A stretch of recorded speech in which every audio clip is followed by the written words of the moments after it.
நம்ம வீட்டிலேயே வந்துட்டு கிறிஸ்பியான மக்காச்சோள கட்லெட் எப்படி பண்ணுறது அப்படிங்கிறத இந்த வீடியோவில் பார்க்கலாம். அந்த வீடியோவில் ஃபஸ்ட்டு வந்து என்னென்ன வேணும் அப்படிங்கிறத நான் சொல்லிடுறேன்.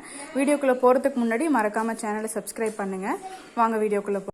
அந்த கிறிஸ்பி கார்ன் கட்லெட்க்கு என்னென்ன வேணும் அப்படிங்கிறத பார்த்துடலாம். அதுக்கு வந்துட்டு 1 கப் வந்துட்டு வேக வச்சு கார்ன் எடுத்திருக்கேன். அது கூட மல்லித்தூள், மிளகாத்தூள், கறி மசாலா இல்லைன்னா சாட் மசாலா, தேவையான அளவு உப்பு, கொஞ்சம் மல்லி தலை எடுத்திருக்கேன். அதுக்கப்புறம் ஒரு 1/2 டேபிள் ஸ்பூன் ஜீரா, ஒரு சின்ன துண்டு இஞ்சி, ஒரு பச்சை மிளகா, அதுக்கப்புறமா 1 கப் பொரி எடுத்திருக்கேன். இது பொரி இல்லை அப்படின்னா நீங்கள் அவல் கூட எடுத்துக்கலாம். அதுக்கப்புறம் ஒரு பொட்டேட்டோ எடுத்திருக்கேன். நல்லா இதை வேக வச்சு நல்லா கிரேட் பண்ணி வச்சுருக்கேன். இப்போ வந்து ஃபஸ்ட்டு ஸ்டெப்பில் நம்ம வந்து எடுத்து வச்சுருக்க பொரியை ஒரு மிக்சர் ஜாரில் போட்டு நல்லா பொடியாக அரைச்சி எடுத்துக்கலாம். இப்போது அதை பவுட்ரு பண்ணி எடுத்திருக்கேன். மறுபடியும் ஒரு பவுலில் போட்டு வச்சுருங்க.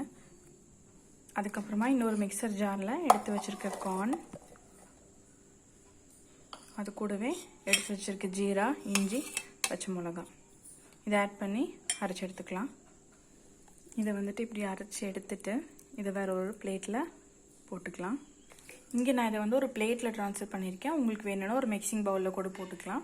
அது கூட எடுத்து வச்சுருக்கேன் மல்லித்தூள், மிளகாத்தூள், கறி மசால், உப்பு, சாட் மசாலா வேணால் சாட் மசால் போட்டுக்கலாம். அது கூடவே நம்ம அரைச்சி எடுத்து வச்சுருந்த இந்த பொரி, இல்லை உங்களுக்கு வேணும்னா அவல் சேர்த்துக்கோங்க. அது கூட நம்ம எடுத்து வச்சுருக்க உருளைக்கிழங்கு, இது எல்லாத்தையும் சேர்த்து நல்லா இப்போ பிசைஞ்சு எடுக்க போகிறோம். கூடவே வந்து கொத்தமல்லி தழையும் எடுத்து வச்சுக்கோ. நான் பொடி பொடியாக நறுக்கி வச்சுருக்கேன், அதையும் சேர்த்துக்கோங்க. இது நல்லா பிசைஞ்சுக்கோங்க. இந்த மாதிரி நல்லா பிசைஞ்சு எடுத்து வச்சுக்கோங்க.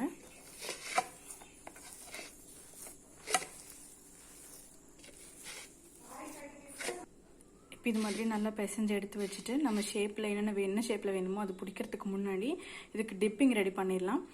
மைதா எடுத்திருக்கேன். இப்போ அதில் கொஞ்சமாக தண்ணி சேர்ந்து நம்ம டிப்பிங் ரெடி பண்ண போகிறோம்.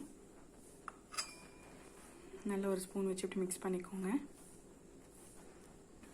நல்லா இந்த மாதிரி எந்த லம்ஸும் இல்லாமல் இப்படி கலந்து எடுத்துக்கோங்க.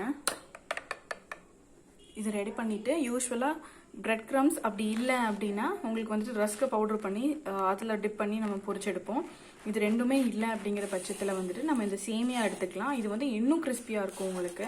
நான் இங்கே வந்துட்டு நார்மல் சேமியா நம்ம செய்வோம் இல்லையா, அதை எடுத்து நல்லா பொடி பண்ணி வச்சுருக்கேன். இதை நல்லா இப்படி நசுக்கிக்கோங்க. இன்னும் பொடி பொடியாக வேணும் அப்படின்னா நல்லா பொடி பொடியாக நசுக்கிட்டிங்கன்னா உங்களுக்கு இன்னும் நல்லா கிறிஸ்பியாக வரும். நீங்கள் இதில் டிப் பண்ணி போடும்போது இந்த மாதிரி எடுத்து வச்சுக்கோங்க. இப்போ நம்ம வந்துட்டு கட்லெட் பால்ஸ் ரெடி பண்ணிடலாம். இப்போது கொஞ்சம் கொஞ்சமாக இதே மாதிரி எல்லாமே எடுத்து நம்ம ரெடி பண்ணிக்கலாம். உங்களுக்கு என்ன சைஸில் வேணுமோ அந்த அளவுக்கு எடுத்துட்டு நல்லா இப்படி ப்ரெஸ் பண்ணிவிட்டு பாம்ஸ்க்கு நடுவில் ப்ரெஸ் பண்ணிவிட்டு அதுக்கப்புறமா இப்படி ப்ரெஸ் பண்ணுங்கள், ரோல் பண்ணிவிட்டு. அப்போ தான் வந்துட்டு உங்களுக்கு நல்லா அது டைட்டாக பைண்ட் ஆகும். ஸோ அப்போ வந்து உங்களுக்கு ஆயிலில் போட்டால் கூட தனித்தனியாக அது பிரிஞ்சு வராது. இப்போது இதே மாதிரி நம்ம எல்லா பால்ஸுமே ரெடி பண்ணி எடுத்துக்கலாம். நல்லா ரோல் பண்ணிவிட்டு அதுக்கப்புறமா லாஸ்ட்டில் ப்ரெஸ் பண்ணுங்கள். இது எல்லாமே வந்து நான் இந்த மாதிரி ரெடி பண்ணி வச்சுருக்கேன். இதை வந்துட்டு நம்ம எடுத்து வச்சுருக்க டிப்பில் போட்டு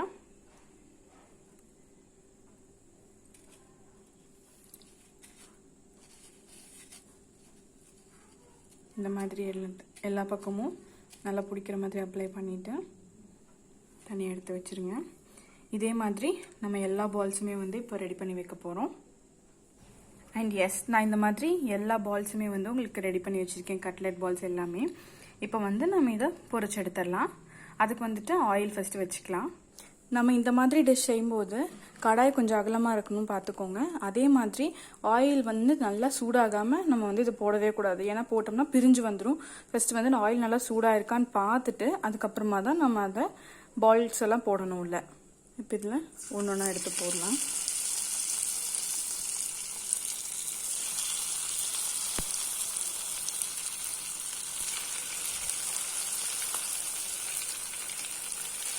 போடும்போது ஃப்ளேம் ஹையில் இருக்கட்டும்.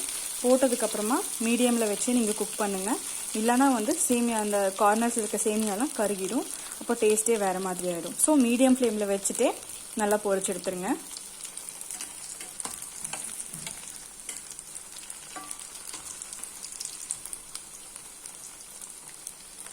லேசாக அப்படி ஃப்ளிப் பண்ணி பொரிச்செடுங்க.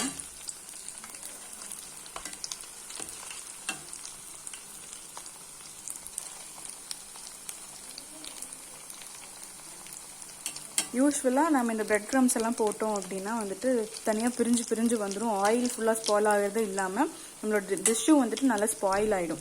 இந்த மாதிரி நீங்கள் சேமியா பண்ணும்போது என்ன ஆகும் அப்படின்னா அது நல்லா பைண்டிங் வந்து உங்களுக்கு நல்லா கொடுக்கும். அதே மாதிரி கருகாமல் நீங்கள் அளவாக விட்டு எடுத்துக்கலாம்.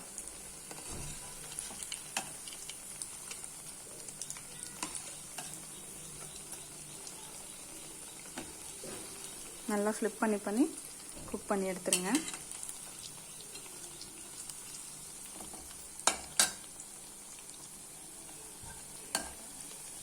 இதுக்கு டொமேட்டோ சாஸ் இல்லை சில்லி சாஸ் வச்சு சாப்பிட்டிங்கன்னா ரொம்ப நல்லாயிருக்கும். நல்லா இப்படி வந்துட்டு எல்லா பக்கமும் கிறிஸ்பி ஆனதுக்கப்புறமா நம்ம இதை எடுத்து பிளேட்டுக்கு ட்ரான்ஸ்ஃபர் பண்ணிடலாம். ஸோ இந்த மாதிரி இதெல்லாம் எடுத்து வச்சிடலாம்.